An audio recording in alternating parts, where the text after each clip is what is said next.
our next speaker that we have is Justin Corsa.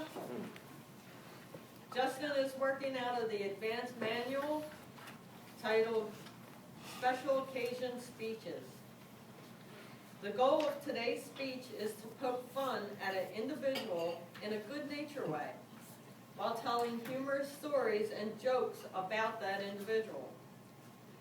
That individual that we have today is Jim Byrnes. Please welcome Justin Corsa with the roast of Jim Byrnes. You gotta sit up there on the seat. Keep your seat up there. When I saw the roast in the advanced manual, I knew right away I had to roast Jim Byrnes. Now, most advanced manual speeches are about 8 to 12 minutes, and I was kind of worried because I'm like, wow, that's not enough time to talk about Jim Byrnes. Luckily, though, this is only a 3 to 5 minute speech because it's just a portion of a roast. And I think that's better because with Jim getting a little up in age, his hearing isn't what it used to be, and he always talks about his ADD, so that's probably a good amount of time for him to be able to pay attention. So, hey Jim, why don't you come on up front? Everybody, our guest of honor, Jim Byrnes. Yeah. I'm Toastmaster. I don't feel so good. There you go, Jim.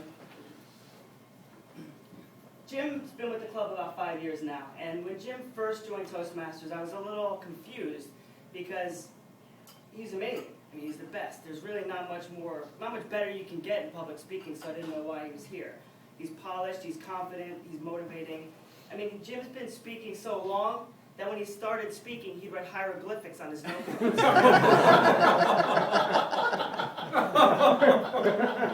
When Jim started, you might know he repeats names a lot. That's how he remembers names.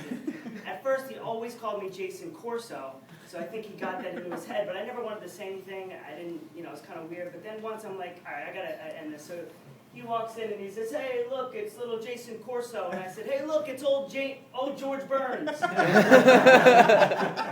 Justin ever since. Now, the point of a roast is to honor somebody, and we're honoring Jim for being such an amazing public speaker. And there's a lot of people that actually believe Jim is the best public speaker in the Lehigh Valley.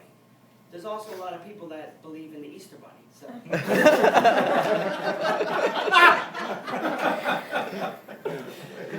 Now, That's good.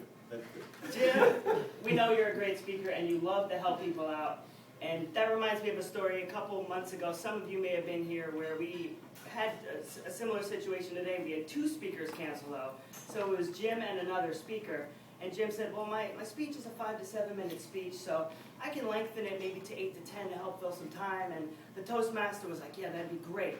So we figured the timer kept the timer at 5 to 7 minutes. So the red light goes on, the bell goes off, and we're like, no big deal, it's going to be a couple more minutes. So 8 minutes, 9 minutes, 10 minutes go by, 11 minutes, 12 minutes go by. People start looking around.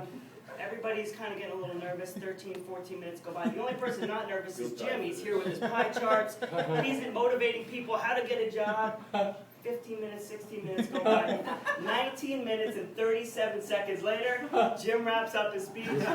Everybody's just got their head down. He's all excited. Big smile on his face. Now, You wouldn't bring it up. sorry. That frown, that smile was on his face until Joanne evaluated him. And that turned that frown upside down really quick. So. A lot of people know that Jim's passion is his son, or his grandson Daniel. And I spoke to Jim's daughter the other day, and when he was babysitting, Jim's so excited now because Daniel's, I think he's almost 3, he's talking and communicating. So his mom asked Daniel, I said, how was babysitting with Pop-Pop? He said, Pop-Pop did a real bad thing. Mom got all nervous. What happened? Well, you say, I can't go into the snack drawer. Nobody's supposed to go in the snack drawer. But Pop-Pop kept going in the snack drawer over and over again. He thought he'd give tickets snacks. That's kind of funny. Another thing is, I'm sure we all love getting emails from Jim. They're all very motivating and positive. I love going right to the bottom because he always has some nice messages. For example, he always has that message that says something to the effect of, it's never too late to be what you might have been. He also does a lot of commas. Has anybody noticed that? He loves commas. I don't know if he just forgets, like he says best wishes and then comma, comma, comma, like, oh yeah, that's right, my name's Jim. Also, right above his name, it says thanks so much with about 10 exclamation points. But no matter what, that's in there. So we were conversating, I think, about a family member that was sick, and then at the end it said thanks so much. And I didn't know what you were thankful for because my uncle wasn't doing too good. So, but anyway, Jim is amazing. We all love him. The truth is that when it comes to technology, he's so technologically illiterate that he almost tripped over his cell phone cable.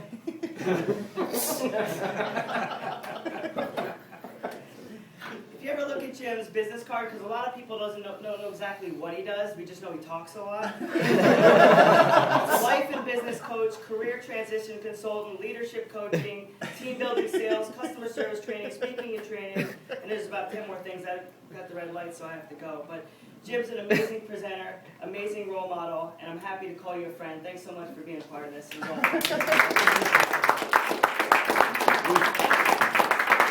Good.